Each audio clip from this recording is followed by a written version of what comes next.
Selamat pagi semuanya siswa-siswi kelas 10 IPS. Kembali lagi bersama saya dalam pembelajaran geografi. Baik, sebelum memulai pembelajaran geografi, saya meminta kepada kamu semuanya untuk berdoa dulu.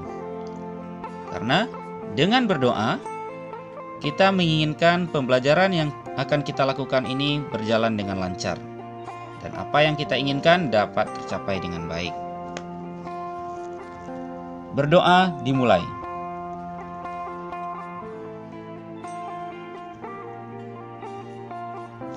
Berdoa selesai.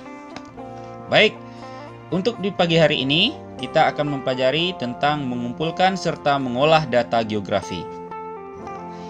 Bagaimana cara mengumpulkan serta mengolah data geografi ini? Mari simak video berikut ini. Yang pertama, teknik pengumpulan data geografi. Yang pertama yang bisa kita lakukan dalam teknik pengumpulan data geografi ini adalah dengan melakukan survei lapangan. Survei lapangan dilakukan dengan cara melakukan observasi langsung ke lapangan, hasil observasinya dituliskan dan didokumentasikan. Jadi, biasanya penelitian ke lapangan ini kita harus langsung pergi ke lapangan. Bisa sendiri dan juga bisa bersama tim. Yang kedua adalah dengan metode penginderaan jauh. Dengan metode penginderaan jauh ini, yaitu dengan cara pengambilan data geografi melalui alat foto udara dan juga bisa dilakukan dengan satelit. Apa yang bisa kita lihat dari udara dan satelit ini? Kita akan bisa melihat penggunaan lahan, pola aliran sungai, kerusakan hutan, dan lain-lainnya yang bersifat fisik. Kalau yang kejadiannya bersifat sosial, contohnya adalah dia akan bisa melihat persebaran rumah, tetapi dia itu tidak akan bisa melihat siapa yang menjadi pemilik rumah tersebut, siapa yang menjadi pemilik rumah tersebut, serta siapa yang tinggal di rumah tersebut. Berikutnya adalah dengan metode wawancara atau interview. Wawancara merupakan cara mendapatkan data dengan cara bertemu langsung dengan informan yang menjadi sumber data. Dengan kata lain, kita langsung bertanya kepada sumber data kita. Adapun hal-hal yang perlu kita perhatikan dalam wawancara ini adalah kita harus memperkenalkan diri terlebih dahulu. Nah, setelah itu, kita harus memiliki etika yang baik, memiliki sopan santun, serta kita harus menjelaskan tujuan kita mewawancarainya. Dan jangan pula kita melakukan pemaksaan, apalagi adanya penodongan untuk mereka memberikan data sama kita. Cara berikutnya adalah dengan metode kuesioner.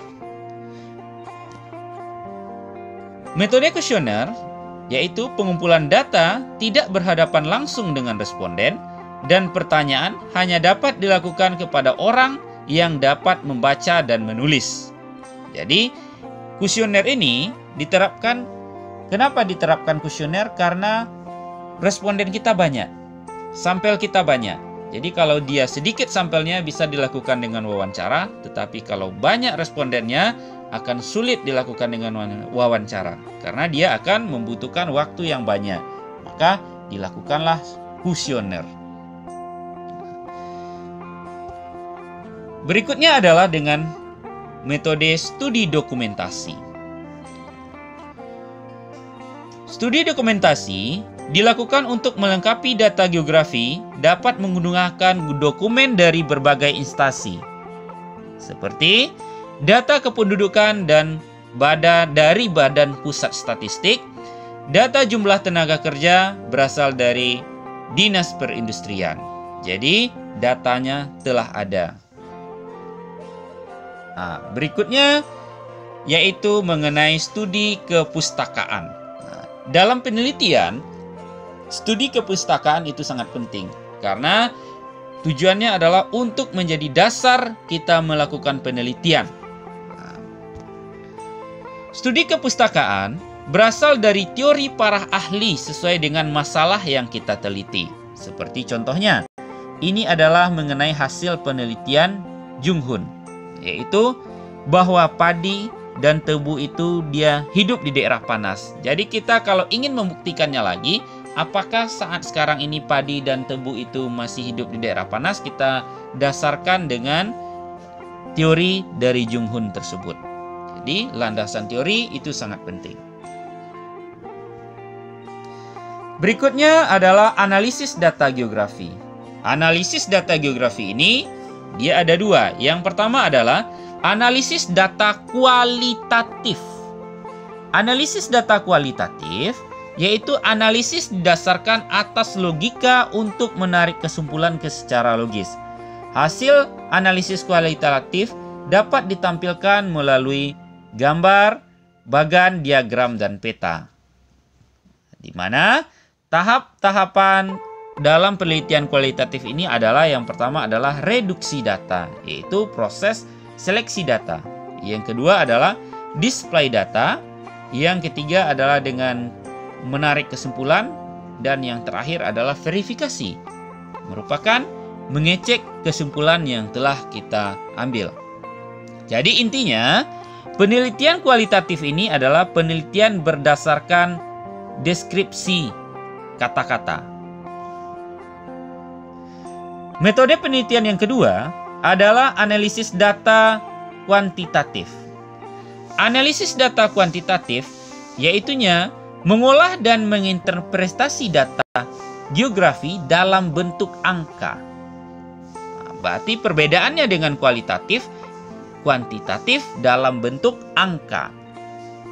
Tahapan analisis data kuantitatif yang pertama adalah penyusunan data, yang kedua adalah klasifikasi data, yang ketiga adalah analisis data, yang terakhir adalah menarik kesimpulan. Jadi, kuantitatif ini erat hubungannya dengan pengolahan data secara statistik. Sekian materi kita untuk pagi hari ini. Semoga dapat kamu pahami dengan baik. Selanjutnya kamu kerjakan latihan yang saya kirimkan. Terima kasih.